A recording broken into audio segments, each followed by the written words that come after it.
அவர் பேசுறது தமிழ் தேசியமே கிடையாது. தனித்தமிழ்நாடு கோரிக்கை வைக்கிறாங்களா? வைக்க முடியாது இல்லையா? வைக்க முடியாது. அப்ப முடியாதுன்னா நீ பேசுறது தமிழ் தேசியம் கிடையாது. டாக்டர் ஸ்ரீவர்மா ஆயுள் தரும் ஆயுர்வேதா அறுவை சிகிச்சை இல்லா குணம் ஆயுள் கால நிவாரணம். Lakshmi Krishna natural weight loss powder 100% organic no side effect link in description.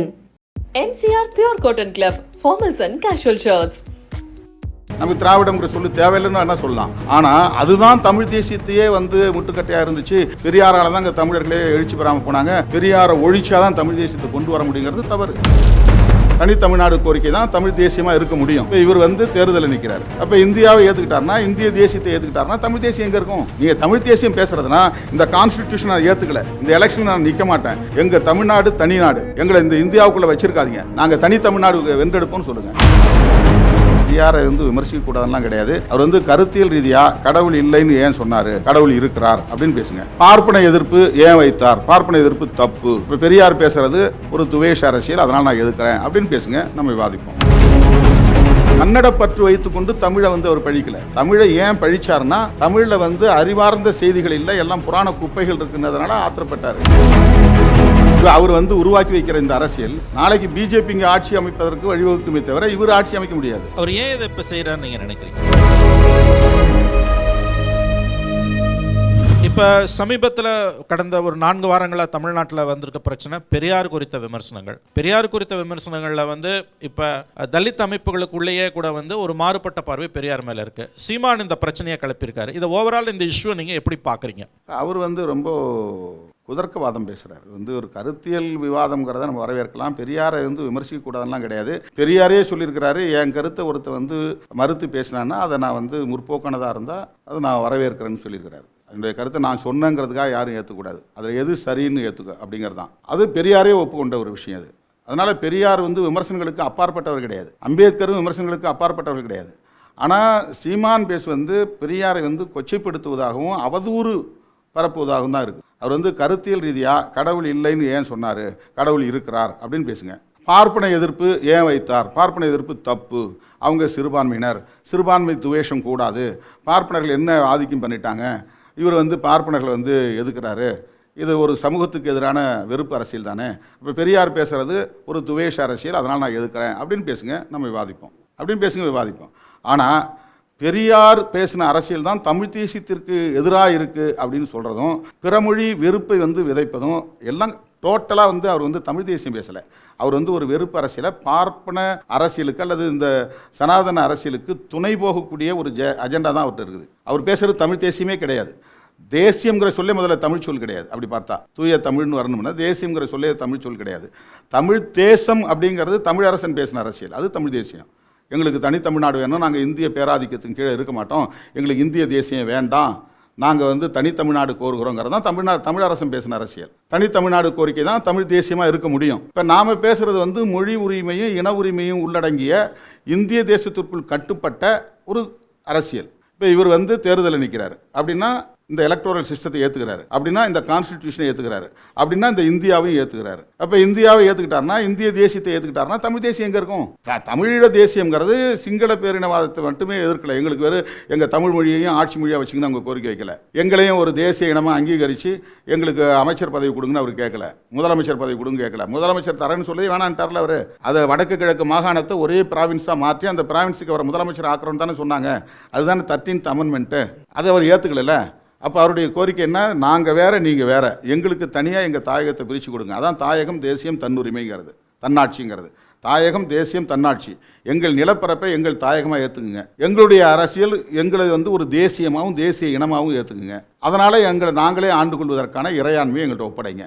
இதுதான் தமிழீழ அரசியல், தமிழீழ தேசிய அரசியல். இப்போ இவங்க அதை வைக்கிறாங்களா? தாயகம் தேசியம் தன்னாட்சிங்கிறத வைக்கிறாங்களா? வெறும் மொழி உணர்வையும் இன உணர்வையும் பேசிகிட்டு இருக்கிறாங்க. தெலுங்கு எதிர்ப்பை முன் வைக்கிறாங்க. தெலுங்கர்களால் தான் இங்கே எல்லாமே போச்சுன்றாங்க. அந்த வரிசையில் பார்க்கும்போது பெரியார் ஒரு கன்னடர், ஒரு அந்த கட்சியில் இருந்தவங்க எல்லாம் தெலுங்கர்கள், அதனால் இங்கே தெலுங்கர்களால் தான் நாங்கள் அழிஞ்சு போயிட்டோம் அப்படிங்கிறாங்க. இது கருத்தியல் ரீதியாகவே வரலாற்று தவறுன்ற வரலாற்று பிழை. இந்திய தேசியம்தான் தமிழ் தேசியத்திற்கு எதிராக இருக்க முடியும், தெலுங்கு தேசியம் தமிழ் தேசியத்துக்கு எதிராக இருக்க முடியாது. டெல்லியில் இருக்கிறது இந்தி பேசக்கூடிய ஆட்சியாளர்கள் தான் இருக்கிறாங்க, தெலுங்கு பேசக்கூடிய ஆட்சியாளர்கள் அங்கே இல்லை. எந்த வகையில் தமிழ் தேசியத்திற்கு பெரியார் முட்டுக்கட்டையாக இருந்துட்டார். தமிழுங்கிற உணர்வையும் தமிழருங்கிற உணர்வையும் அவர் சைமல்டேனியஸே சமகாலத்தில் அது முன் வச்சிருக்கிறாரு.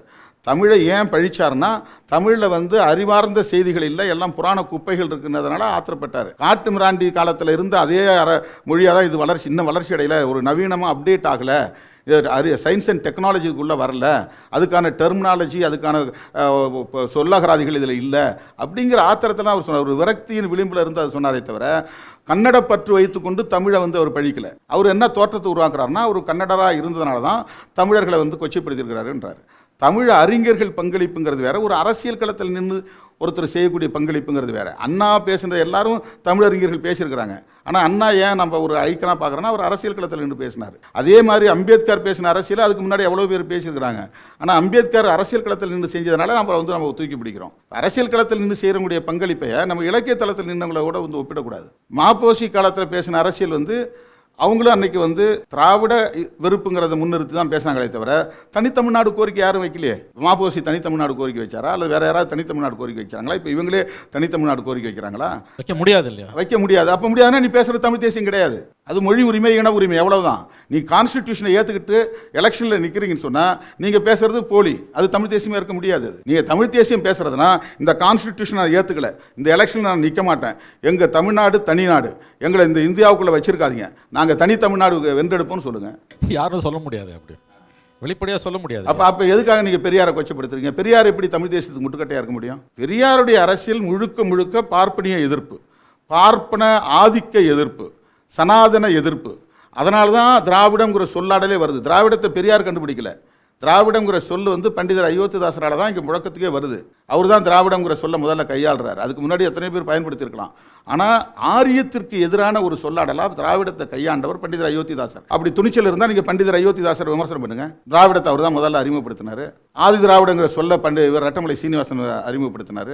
ரெவரண்ட் ஜான் ரத்னம் திராவிடர் கழகங்கிற பேரில் ஒரு அமைப்பு உருவாக்கினார் 1880களில், 82 83. அவர் அந்த அமைப்பை உருவாக்கும் போது பெரியாருக்கு 3 வயசு 4 வயசு. திராவிடர் கழகங்கிற பேர்லேயே ஒரு அமைப்பு உருவாக்குனார். அப்போ அவங்கெல்லாம் வந்து தமிழ் தேசியத்துக்கு எதிராக இருந்தாங்களா? அன்னைக்கு மதராஸ் மாகாணத்தில் எல்லா மொழியும் பேசக்கூடியவங்களாக இருந்தாங்க. அந்த காலத்தில் நாம் பிறந்திருந்தாலும் அப்படி தான் இயக்கத்தை உருவாக்கியிருப்போம். இன்னைக்கு திராவிடங்கிற சொல்லு தேவையில்லை, தமிழ்னு சொன்னால் போதும், தமிழர் தேசியத்தை பேசினா போதும்னா அது ரைட்டு. நமக்கு திராவிடங்கிற சொல்லு தேவையில்லைன்னு என்ன சொல்லலாம். ஆனால் அதுதான் தமிழ் தேசியத்தையே வந்து முட்டுக்கட்டையாக இருந்துச்சு. பெரியாரால் தான் இங்கே தமிழர்களே எழுச்சி பெறாமல் போனாங்க. பெரியாரை ஒழிச்சா தான் தமிழ் தேசியத்தை கொண்டு வர முடியுங்கிறது தவறு. பெரியாரோட பங்களிப்பில் இப்போ தலித்துகள் குறித்த அவருடைய பார்வையில் இருக்கக்கூடிய முரண்பாடுகள் குறித்து உங்களுடைய கட்சியோட எம்பி ரவிக்குமார் அவர்கள் கூட சில கருத்துக்களை தெரிவித்திருக்கிறார். கருத்தியல் ரீதியாக விமர்சனம் பண்ணார், தனிநபர் கொச்சைப்படுத்துறவர். கருத்தியல் ரீதியான விமர்சனம் பண்ணார். அது அந்த முரண்பாடு நமக்கு தேவையில்லைன்னு சொன்னால் நிறுத்திட்டார். அம்பேத்கர் ஏன் பெரியாரை மதிச்சார்? பெரியார் அவர் வந்து ஓபிசி லீடராக பார்க்கலையே.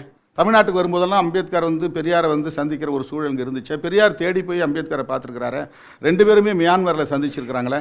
ஏன்னா பார்ப்பனிய எதிர்ப்பு. அவரும் அதை தான் முன் வச்சார். சனாதனத்தை எதிர்த்தார், இவரும் சனாதனத்தை எதிர்த்தார். அந்த கருத்து அந்த புள்ளியில் உடன்படுறாங்க. நாங்கள் அந்த புள்ளியில் உடன்படுறோம். அதுக்கு பிறகு அவர் என்னென்ன வேணாலும் பேசியிருக்கலாம், எதை வேணாலும் வந்து செஞ்சிருக்கலாம், அதெல்லாம் ஒரு பக்கம் விடுங்க. திராவிடர் கழகத்துக்குள்ளே எந்த அளவுக்கு தலித்துகள் வந்து இடம்பெற்றிருக்கிறாங்க, பருப்புகளை இடம்பெற்றிருக்கிறாங்கிறதெல்லாம் அந்த முரண்பாடுகள்லாம் தள்ளுங்க. ஒரே பிரச்சனை, சனாதனம் இங்கே இருக்கக்கூடாது. சனாதனம் இருக்கக்கூடாதுன்னா பெரியார் தேவை, அம்பேத்கர் தேவை. அப்போ நீங்கள் வந்து பெரியாரை வீழ்த்துவோன்னா சனாதனத்தை வரவேற்கிறீங்கன்னு அர்த்தம், சிவப்பு கம்பளம் விரிக்கிறீங்கன்னு அர்த்தம். குருமூர்த்தி உங்களை எப்படி ஆதரிக்கிறாரு, பிச்சராஜா எப்படி உங்களுக்கு கருத்துக்கு வரவேற்பு கொடுக்குறாரு, அவங்கெல்லாம் ஏன் அண்ணாமலை உங்களை ஏன் ஆதரிக்கிறாரு? இந்த விஷயத்தில் ஆதரிக்கிறார்கள் என்றால் நீங்கள் யாருக்கு துணை போகிறீர்கள்ங்கிறது வெட்ட வெளிச்சமாகுது இல்லை? இப்போ அதை வந்து நீங்கள் மறுபரிசீலனை பண்ணணும். அதுதான் நான் அவரை தோழமையாக தான் பார்க்குறேன், நட்பாக தான் நான் பார்க்குறேன். நீங்கள் பேசுகிற அரசியல் உங்களுக்கே பயன்படாதுன்னு நான் சொல்கிறேன். இப்போ அவர் வந்து உருவாக்கி வைக்கிற இந்த அரசியல் நாளைக்கு பிஜேபி இங்கே ஆட்சி அமைப்பதற்கு வழிவகுக்குமே தவிர இவர் ஆட்சி அமைக்க முடியாது. ஏன்னா அவன் ஒரு அளவு தான் தமிழ் தேசியத்தை அனுமதிப்பான். அவனுக்கு வந்து ஒரே தேசியம் தான் இந்தியா முழுக்க. அவனுக்கு இந்தி தேசியம் தான் உருவாக்கணும், சமஸ்கிருதமயமாகணும். ஒரே நாடு ஒரே ஆட்சி தான் அவனுடைய நோக்கம். ஒரு குறிப்பிட்ட வரை தான் உங்களை வந்து விட்டு பிடிப்பான். இந்த ரீஜனலிசம்ங்கிறத அவனால் ஏற்றுக்க முடியாது, பிராந்தியவாதம் ஏற்றுக்க முடியாது, மொழி வழி தேசியத்தை அவனால் ஏற்றுக்க முடியாது. அதெல்லாம் எதிர்காலத்தில் உருவாக்கக்கூடாதுங்கிறது தான் அவனுடைய பிளானே. மொழி அடிப்படையில் மக்கள் பிரிஞ்சு போயிடக்கூடாது, ஒரே அடிப்படையில் ஒரே இந்தியாவும் இது இந்தி பேசக்கூடிய மக்களாக இது மாற்றணும், இந்து ராஷ்டிராவாக இது மாற்றணும். அதுதான். இவ்வளவுக்கு பிறகும் சீமான் மற்றும் நாம் தமிழரை நீங்கள் நட்பு சக்தியாக பார்க்குறீங்களா, எப்படி பார்க்குறீர்கள்? இல்லை, தமிழ் தேசியங்கிற அரசியலை பேசுகிறதுனால அவரை நட்பு சக்தியாக நாங்கள் பார்க்குறோம். ஆனால் அவர் இன்னும் தமிழ் தேசியங்கிற கோர் பாயிண்ட்டுக்குள்ளே வரல. அவர் அந்த கான்செப்டுக்குள்ளே அவர் நிற்கல. அவருடைய அரசியல் ஆரம்பத்திலிருந்து திராவிட விருப்பாக தான் இருக்கு. நீங்கள் திமுக விருப்பாக வைக்கிறது வேற. திமுகவை எதிர்க்கிறோம், அண்ணா திமுகவை எதிர்க்கிறோம், அல்லது திராவிட இயக்கங்களாக இருக்கிற மதிமுகவை எதிர்க்கிறோம் அப்படின்னா அது வேற. அது கட்சியை எதிர்க்கிறது, அவங்களுடைய செயல் திட்டங்களை எதிர்க்கிறது, அவங்களுடைய நடைமுறைகளை எதிர்க்கிறது, அவங்களுடைய கொள்கைகளை இந்த மாதிரி ப்ராக்டிக்கலாக களத்தில் அவங்க பின்பற்றக்கூடிய சில பிரச்சனைகளை வந்து எதிர்கொள்கிறதுங்கிறது வேறு. ஆனால் அடிப்படையில் பெரியாரையே நாங்கள் எதிர்ப்போம், பெரியார் பேசிய அரசியலை எதிர்ப்போம்னா அது எந்த வகையில் ஏற்புடையது? அவர் ஏன் இதை இப்போ செய்கிறான்னு நீங்கள் நினைக்கிறீங்க? அவர் தெரிந்து செய்கிறாரா அல்லது தெரியாமல் செய்கிறாரா? இவ்வளோ காலம் அவர் வந்து ஏதோ உணர்ச்சி வயப்பட்டு பேசுகிறார் அப்படின்னு நாம் நினச்சோம். ஆனால் இப்போ வந்து அவர் திட்டமிட்டு தான் செய்கிறார். அதனால் அவருடைய அரசியல் வந்து ஆபத்தானது, அவருக்கே அது பயன்படாது. தொலைநோக்கு பார்வையில் பார்த்தா. ஆமாம். இது யாருக்கு பயன்படும்? கண்டிப்பாக பிஜேபி, ஆர்எஸ்எஸ், சங் பரிவார்கள் பெரியாரை வீழ்த்தினா எளிதாக அவங்க உள்ள நுழைய போகிறாங்க, அவ்வளோதான். அவங்களுக்கு வந்து ஒரு பெரிய டோர் ஓப்பன் பண்ணுறாரு அவர். அது தெரிந்து பண்ணுறாரா தெரியாமல் பண்ணுறாரா? இப்போ தெரிஞ்சு பண்ணுறாரு தான் நான் நினைக்கிறேன். அந்த ஏன்னா அந்த அளவுக்கான டிபேட் இங்கே நடந்துருச்சு. டிபேட் நடந்தது பிறகு அவர் இன்னும் அவர் அந்த நிலையில் உறுதியாக இருக்கிறாரு, இன்னும் தீவிரமாக இருக்கிறாருன்னா அப்போ தெரிஞ்சு தான் செய்கிறாரு. இவ்வளோ காலம் வந்து ஒரு பெரிய ஓப்பன் டிபேட் பெருசாக நடக்கலை, இப்போ நடக்குது. அப்போ நடந்த பிறகு நீங்கள் அதை நான் பெரியாரை வீழ்த்தியே தீருவேன் அப்படின்னா, பெரியாரை வீழ்த்தின பிறகு எப்படி உங்களால் தமிழ் தேசியத்தை உருவாக்க முடியும்? பெரியாரை வீழ்த்தினீங்கன்னா சமஸ்கிருதத்துக்கு வழி விடுறீங்க, இந்திக்கு வழி விடுறீங்க, வடவர்களுக்கு ஆதிக்கத்துக்கு வழி விடுறீங்க, ஆர்எஸ்எஸ் பிஜேபி வந்து ஆட்சியில் உட்காருன்னு சொல்ல போகிறீங்கன்னு அர்த்தம்.